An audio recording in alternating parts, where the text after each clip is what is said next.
The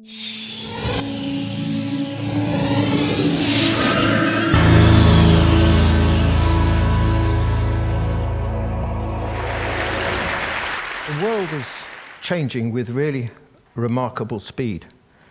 If you look at the chart at the top here, you'll see that in 2025, these Goldman Sachs projections suggest that the Chinese economy will be almost the same size as the American economy.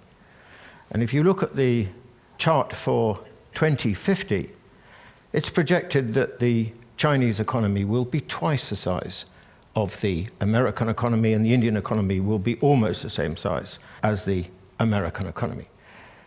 And we should bear in mind here that these projections were drawn up before the Western financial crisis. A couple of weeks ago, I was looking at the latest projection by BNP Paribas for when China will have a larger economy than the United States. Goldman Sachs projected 2027. The post-crisis projection is 2020. That's just a decade away. China is going to change the world in two fundamental respects. First of all, it's a huge developing country with a population of 1.3 billion people, which has been growing for over 30 years at around 10% a year. And within a decade, it will have the largest economy in the world. Never before in the modern era has the largest economy in the world been that of a developing country rather than a developed country. Secondly, for the first time in the modern era, the dominant country in the world, which I think is what China will become, will be not from the West and from very, very different civilizational roots. Now, I know it's a widespread assumption in the West that as countries modernize, they also westernize. This is an illusion. It's an assumption that modernity is a product simply of competition, markets, and technology. It is not. It is also shaped equally by history and culture. China is not like the West, and it will not become like the West. It will remain in very fundamental respects very different. Now, the big question here is obviously, well, how do we make sense of China? How do we try and understand what China is? And the problem we have in the West at the moment, by and large, is that the conventional approach is that we understand it really in Western terms using Western ideas. We can't. Now, I want to offer you 3 building blocks for trying to understand what China is like, just as a beginning. The first is this, that China is not really a nation state. Okay, it's called itself a nation state for the last 100 years. But anyone knows anything about China knows it's a lot older than this. This was what China looked with the victory of the Qin dynasty in 221 BC at the end of the Warring State period, the birth of modern China. And you can see it against the boundaries of modern China. Or immediately afterwards, the Han dynasty, still 2,000 years ago, and you can see already it occupies most of what we now know as Eastern China, which is where the vast majority of Chinese lived then and lived now. Now, what is extraordinary about this is what gives China its sense of being China? What gives the Chinese the sense of what it is to be Chinese comes not from the last 100 years, not from the nation-state period, which is what happened in the West, but from the period, if you like, of the civilization state. I'm thinking here, for example, of customs like ancestral worship, of a very distinctive notion of the state, likewise a very distinctive notion of the family, social relationships like Guanxi, Confucian values, and so on. These are all things that come from the period of the civilization state. In other words, China, unlike the Western states and like most countries in the world, is shaped by its sense of civilization, its existence as a civilization state, rather than as a nation state. And there's one other thing to add to this, and that is this.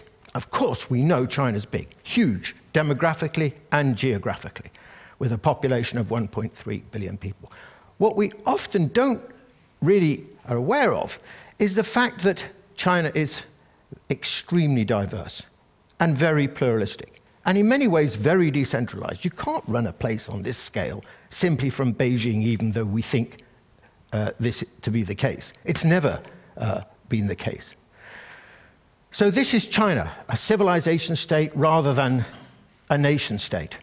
Well, what does it mean? Well, I think it has all sorts of profound implications. I'll give you two quick ones. The first is that the most important political value for the Chinese is unity, is the maintenance of Chinese civilization. 2,000 years ago, Europe broke down the fragmentation of the Holy Roman Empire. It divided, and it's remained divided ever since. China, over the same time period, went in exactly the opposite direction, very painfully holding this huge civilization state together. The second is maybe more prosaic, which is Hong Kong. Do you remember the handover of Hong Kong by Britain to China in 1997? You may remember what the Chinese constitutional proposition was. One country, two systems. And I'll lay a wager that barely anyone in the West believed them. Window dressing. When China gets its hands on Hong Kong, that won't be the case. 13 years on, the political and legal system in Hong Kong is as different now as it was in 1997. We were wrong. Why we were wrong? We were wrong because we thought, naturally enough, in nation-state ways. Think of German unification, 1990. What happened? Well, basically the East was swallowed by the West. One nation, one system. That is the nation-state mentality. But you can't run a country like China, a civilization state, on the basis of one civilization, one system. It doesn't work. So actually the response of China to the question of Hong Kong, as it will be to the question of Taiwan, was a natural response. One civilization, many systems. Let me offer you another building block to try and understand China, maybe not sort of comfortable one. The Chinese have a very, very different conception of race to most other countries. Do you know, of the 1.3 billion Chinese, over 90% of them think they belong to the same race, the Han. Now, this is completely different from the other world's most populous countries. India, the United States, Indonesia, Brazil. All of them are multiracial. The Chinese don't feel like that. China is only multiracial, really, at the margins. So the question is why? Well, the reason, I think, essentially is, again, back to the civilization state. Very, very, a history of at least 2,000 years. A history of conquest, occupation, absorption, assimilation, and so on, led to the process by which, over time, this notion of the Han emerged, of course, nurtured by a growing and very powerful sense of cultural identity. Now, the great advantage of this historical experience has been that without the Han, China could never have held together. The Han identity has been the cement which has held this country together. The great disadvantage of it is that the Han have a very weak conception of cultural difference. They really believe in their own superiority, and they are disrespectful of those who are not, hence their attitude, for example, to the Uyghurs and to the Tibetans. Or let me give you my third building block, the Chinese state. Now, the relationship between the state and society in China is very different from that in the West. Now, we in the West overwhelmingly seem to think these days, at least, that the authority and legitimacy of the state is a function of democracy. The problem with this proposition is that the Chinese state enjoys more legitimacy and more authority amongst the Chinese than is true with any Western state. And the reason for this is because, well, there are two reasons, I think. And it's obviously got nothing to do with democracy, because in our terms, the Chinese certainly don't have a democracy. But the reason for this is, firstly, because the state in China is given a very special enjoys a very special significance as the representative, the embodiment, and the guardian of Chinese civilization, of the civilization state. This is as close as China gets to a kind of spiritual role. And the second reason is because, whereas in Europe and North America, the state's power is continuously challenged. I mean, in European tradition, historically against the church, against other sections of the aristocracy, against merchants and so on. For 1,000 years, the power of the Chinese state has not been challenged. It's had no serious rivals. So you can see that the way in which power has been constructed in China is very different from our experience in Western history. The result, by the way, is that the Chinese have a very different view of the state. Whereas we tend to view it as an intruder, a stranger, certainly an organ whose powers need to be limited or defined and constrained, the Chinese don't see the state like that at all. The Chinese view the state as an intimate, not just as an intimate actually, as a member of the family. Not just, in fact, as a member of the family, but as the head of the family, the patriarch of the family. This is the Chinese view of the state. Very, very different to ours. It's embedded in society in a different kind of way to what is the case in the West. And I would suggest to you that actually what we are dealing with here in the Chinese context is a new kind of paradigm, which is different from anything we've had to think about in the past. You know, China believes in the market and the state. I mean, Adam Smith, already writing in the late 18th century, said the Chinese market is larger and more developed and more sophisticated than anything in Europe. And apart from the Mao period, that has remained more or less the case ever since. But this is combined with an extremely strong and ubiquitous state. The state is everywhere in China. I mean, its leading firms, many of them are still publicly owned. Private firms, however large they are, like Lenovo, depend in many ways on state patronage. Targets for the economy and so on are set by the state. And the state, of course, its authority flows into lots of other areas, as we're familiar with something like the one-child policy. Moreover, this is a very old state tradition, a very old tradition of statecraft. I mean, if you want an illustration of this, the Great Wall is one, but this is another. This is the Grand Canal, which was constructed in the first instance in the 5th century BC and was finally completed in the 7th century AD. It went for 1,114 miles, linking Beijing with Hangzhou and Shanghai. So there's a long history of extraordinary state infrastructural projects in China, which I suppose helps us to explain what we see today, which is something like the Three Gorges Dam and many other expressions of state competence within China. So there we have three building blocks for trying to understand the difference that is China: the civilization state, the notion of race, and the nature of the state in its relationship to society. And yet we still insist, by and large, in thinking that we can understand China by simply drawing on Western experience, looking at it through Western eyes, using Western concepts. If you want to know why we unerringly seem to get China wrong, our predictions about what's going to happen to China are incorrect, this is the reason. Unfortunately, I have to say that I think our attitude towards China is that of a kind of little Westerner mentality. You know, it's kind of arrogant. It's arrogant in the sense that we think that we are best and therefore we have the universal measure. And secondly, it's ignorant. We refuse to really address the issue of difference. You know, there's a very, very interesting passage in a book by Paul Cohen, the American historian.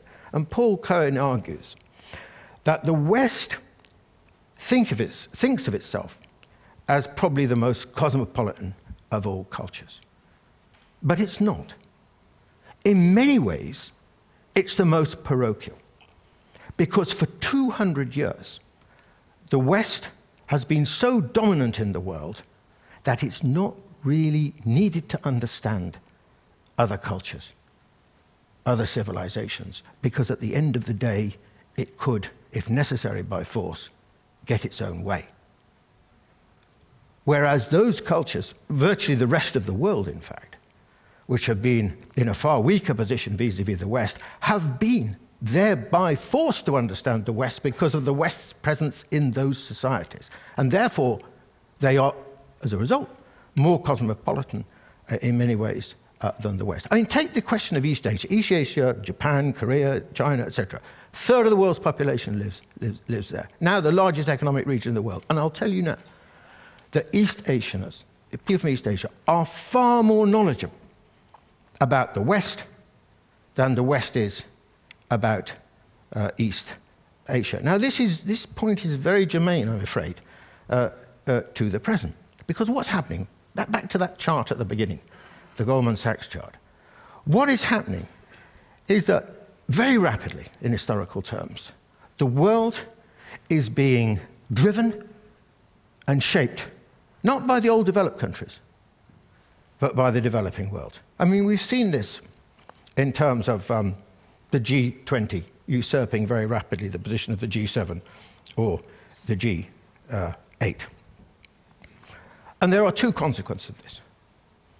First, the West is rapidly losing its influence in the world. There was a dramatic illustration of this, actually, a year ago, Copenhagen Climate Change Conference. Europe was not at the final negotiating table. When did that last happen? I would wager it was probably about 200 years ago. And that is what is going to happen in the future. And the second implication is that the world will inevitably, as a consequence, become increasingly unfamiliar to us, because it will be shaped by cultures and experiences and histories that we are not really familiar with or conversant with. And alas, I'm afraid, take Europe, America is slightly different, but Europeans, by and large, I have to say, are ignorant, are unaware about the way the world is changing. Some people, I've got a friend, an English friend in China, and he said, the continent is sleepwalking into oblivion. Well, maybe that's true, maybe that's an exaggeration. But there's another problem which goes along with this lack of that Europe is increasingly out of touch with the world, and that is a sort of a loss of a sense of the future. I mean, Europe was once, of course, commanded the future in its confident, take the 19th century, for example. But this, alas, is no longer true. If you want to feel the future, if you want to taste the future, try China, there's old Confucius. This is a railway station, the like of which you've never seen before. It doesn't even look like a railway station. This is the new Guangzhou railway station for the high-speed trains. China already has more of the bigger network than any other country in the world, and will soon have more than all the rest of the world put together. Or take this. Now, this is an idea, but it's an idea to be tried out shortly in a suburb of Beijing. Here you have a megabus. On the upper deck carries about 2,000 people. It travels on rails down a suburban road, and the cars travel underneath it.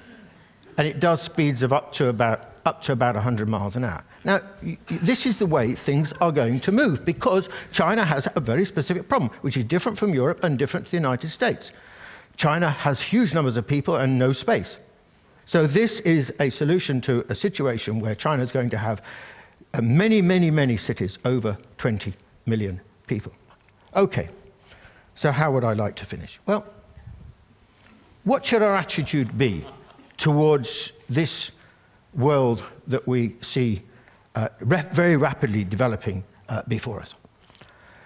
I think there'll be good things about it, and there'll be bad things about it. But I want to argue, above all, a big picture positive for this world.